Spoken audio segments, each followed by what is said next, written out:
नमस्कार। आज हम चुनावी शोर और सुर्खियों से जरा दूर हटकर आंकड़ों की मदद से राजनीति की जमीन को समझने की कोशिश करेंगे और इसके लिए हमने चुना है पोड़ैयाहाट, झारखंड। हमारा मकसद किसी की हार जीत का विश्लेषण करना नहीं है, बल्कि ये समझना है कि एक जनादेश, एक मैंडेट बनता कैसे है और उस जनादेश के असली मायने क्या होते हैं। तो चलिए इस डेटा आधारित पड़ताल में गहराई से उतरते हैं। देखिए, किसी भी राजनीतिक कहानी को समझने के लिए पहले उसकी जमीन को समझना बहुत जरूरी होता है। यह है पोड़ैयाहाट, झारखंड का एक बेहद अहम हिस्सा। ये वो धरती है जहां की राजनीति, समाज और अर्थव्यवस्था आज भी जल, जंगल, जमीन के सदियों पुराने सिद्धांत पर ही टिकी है। और ये सिर्फ एक नारा नहीं है, ये यहाँ के लोगों के लिए, खासकर आदिवासी समुदायों के लिए, उनके जीवन का आधार है, उनकी पहचान है, उनकी आजीविका है। इसी मिट्टी में लोगों की उम्मीदें और उनके संघर्ष की जड़ें हैं। और यहीं से हमारा आज का सबसे बड़ा सवाल उठता है कि एक जनादेश असल में कैसे हासिल किया जाता है, और उससे भी ज्यादा जरूरी ये कि उसे एक मकसद में, एक मिशन में कैसे बदला जाता है।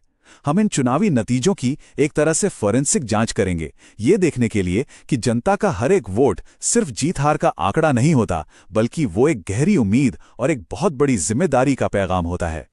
इस सफर में हमारा रास्ता बिल्कुल साफ है। सबसे पहले हम पोड़ैयाहाट की धड़कन को समझेंगे, यानी वहां की जमीनी हकीकत क्या है। फिर 2024 के जनादेश के आंकड़ों को डिकोड करेंगे।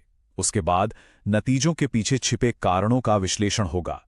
फिर हम वहां की राजनीतिक जमीन के पुराने पैटर्न को देखेंगे और इन सब की बुनियाद पर एक असरदार शासन के लिए एक स्पष्ट खाका पेश करेंगे। तो चलिए पहले हिस्से से ही शुरू करते हैं, पोड़ैयाहाट की धड़कन। क्योंकि देखिए, किसी भी जनादेश की नब्ज को समझना है तो उस जगह के लोगों को, उनकी जमीन, उनकी रोजमर्रा की जद्दोजहद और उनके असली मुद्दों को महसूस करना सबसे जरूरी है। पोड़ैयाहाट का सामाजिक ताना बाना बहुत विविध है, बहुत डाइवर्स है। यहाँ की आबादी में करीब 25% हिस्सा अनुसूचित जनजाति का है। अब ये एक बहुत ही अहम आंकड़ा है, क्योंकि ये बताता है कि इस क्षेत्र की राजनीति का केंद्र बिंदु आदिवासी समुदायों के इर्द गिर्द घूमता है। इनके साथ साथ करीब 8% अनुसूचित जाति, 8% यादव और ओबीसी और 10 से 15% अल्पसंख्यक समुदाय हैं। ये सभी मिलकर इस क्षेत्र की सामाजिक और राजनीतिक दिशा तय करते हैं।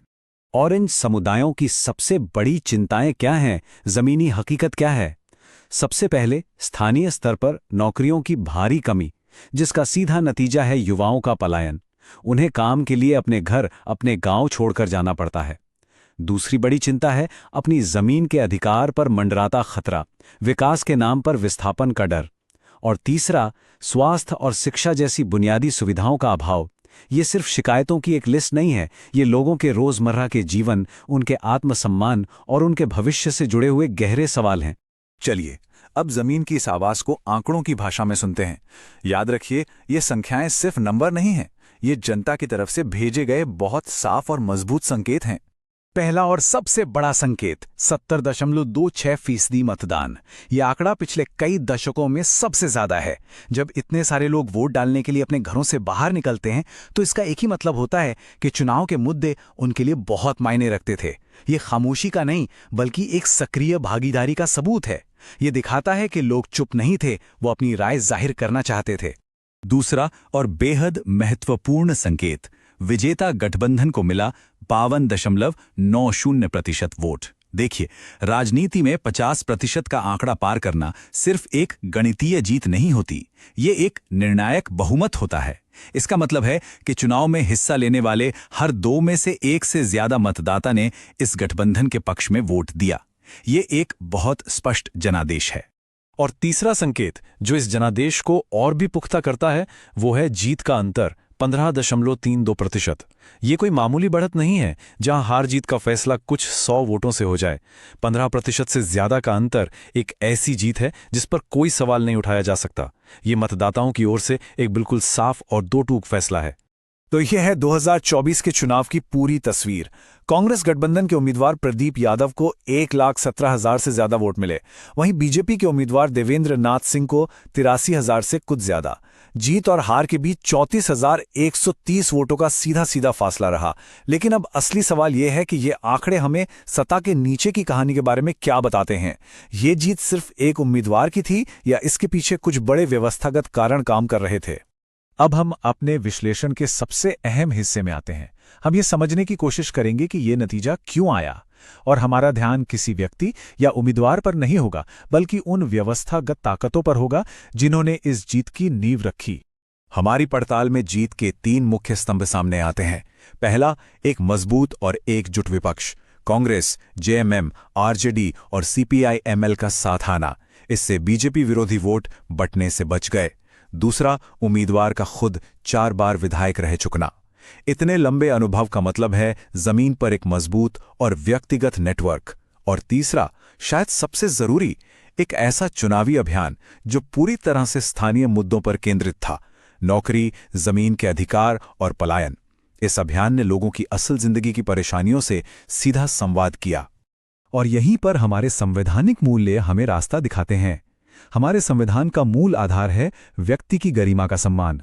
इसका मतलब है लोगों से उन मुद्दों पर बात करना जो उनके जीवन को सीधे प्रभावित करते हैं, और ये बात पूरी ईमानदारी और जिम्मेदारी के साथ की जानी चाहिए। राजनीतिक संवाद का मकसद सिर्फ वोट हासिल करना नहीं, बल्कि लोगों की सहमति और उनका विश्वास जीतना होता है। एक चुनाव सिर्फ एक दिन की कहानी नहीं होता, वो एक लंबी कहानी का एक अध्याय होता है। तो चलिए अब हम पोड़ैया हाट की राजनीतिक मिट्टी के मिजाज को समझने के लिए पिछले कुछ चुनावों के पैटर्न पर एक नजर डालते हैं। ये टाइमलाइन बहुत दिलचस्प कहानी बताती है। 2003 में देखिए, जीत का अंतर सिर्फ %.5 था। मुकाबला बिल्कुल कांटे का। 2009 में ये उछलकर 26% से भी ज्यादा हो गया, यानी एक तरफा जीत। लेकिन फिर 2014 और 2019 में ये अंतर घटकर 6 से 7% के आसपास आ गया। अब इस पृष्ठभूमि में जब हम 2024 के 15.3% के अंतर को देखते हैं, तो ये साफ हो जाता है कि ये हाल के वर्षों के पैटर्न से एक बहुत बड़ा बदलाव है। और इससे एक बहुत जरूरी बात साफ होती है। पोड़ैया हाट की राजनीति पार्टी केंद्रित कम और उम्मीदवार केंद्रित ज्यादा है। यहां जीतने वाले उम्मीदवार ने खुद समय समय पर पार्टियां बदली हैं, लेकिन उनका व्यक्तिगत वोट बैंक उनके साथ बना रहा। इससे पता चलता है कि यहां के मतदाता किसी एक पार्टी की विचारधारा से मजबूती से नहीं बंधे हैं। वो अपना नेता चुनते वक्त उम्मीदवार और अपने स्थानीय मुद्दों को ज्यादा अहमियत देते हैं। तो फिर 2024 में जीत का सामाजिक समीकरण क्या था? आंकड़े इशारा करते हैं कि ये आदिवासी और अल्पसंख्यक वोटों के एक सफल एकीकरण का नतीजा था। और इस मजबूत आधार को यादव और अन्य पिछड़ा वर्ग के वोटों का सहारा मिला, जिसने एक ऐसा सामाजिक गठबंधन तैयार किया जिसे हराना मुश्किल था।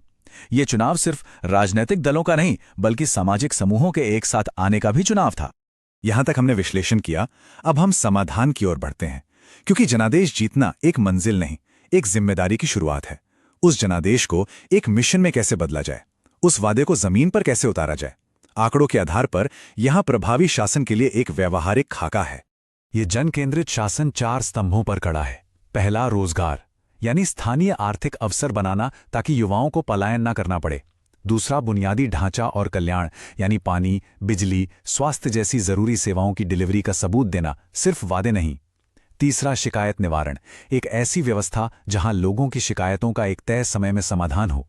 और चौथा और सबसे जरूरी, विश्वास, जो पारदर्शिता और लोगों के बीच अपनी मौजूदगी से ही बनाया जा सकता है। इस पूरे ढांचे को हम गवर्नेंस ROI या शासन पर रिटर्न कहते हैं। ये एक सोच है जहां सफलता का पैमाना जीत का अंतर नहीं होता। सफलता का पैमाना होता है हर एक परिवार के जीवन की गुणवत्ता में आया वास्तविक और मापने योग्य सुधार। क्या लोगों का जीवन पहले से बेहतर हुआ? बस यही एक सवाल है जो मायने रखता है। और ये सोच एक नैतिक जिम्मेदारी की मांग करती है। एक नेता और जनता के बीच का रिश्ता एक पवित्र भरोसे पर टिका होता है।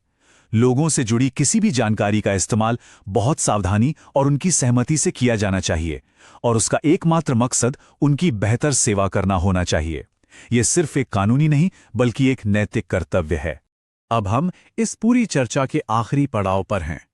यहां हम अपनी अब तक की सभी सीखों को एक अंतिम चेतावनी और भविष्य के लिए एक नई दृष्टि के रूप में आपके सामने रखेंगे। तो यहां 2 बातें हैं। चेतावनी यह है कि आज का मतदाता बहुत समझदार है। वो उन नेताओं को सबक सिखाएगा जो उनकी जमीनी हकीकत से कटे हुए हैं। लोगों को हल्के में लेने के पुराने तरीके अब काम नहीं करेंगे। और दृष्टि यह है कि भविष्य सटीक शासन का है, एक ऐसा शासन जहां हर फैसला जमीन से मिले डेटा के आधार पर लिया जाता है, ताकि लोगों की असली और रोजमर्रा की समस्याओं का समाधान किया जा सके। और मैं आपको इसी एक अंतिम सवाल के साथ छोड़कर जाना चाहता हूं। शासन की असली कसौटी क्या है? चुनाव में जीत का एक बड़ा अंतर या लोगों के जीवन में आया एक छोटा लेकिन मापने योग्य सुधार? इस पर जरूर सोचिएगा। यदि आप एक जन केंद्रित नेता बनना चाहते हैं और अपने निर्वाचन क्षेत्र का उत्थान करना चाहते हैं, तो blueprintstrategies.ai से mgr@blueprintstrategies.ai या 080 डेज 420 400 116 पर संपर्क करें या कॉल करें। राजनीति से परे उद्देश्य।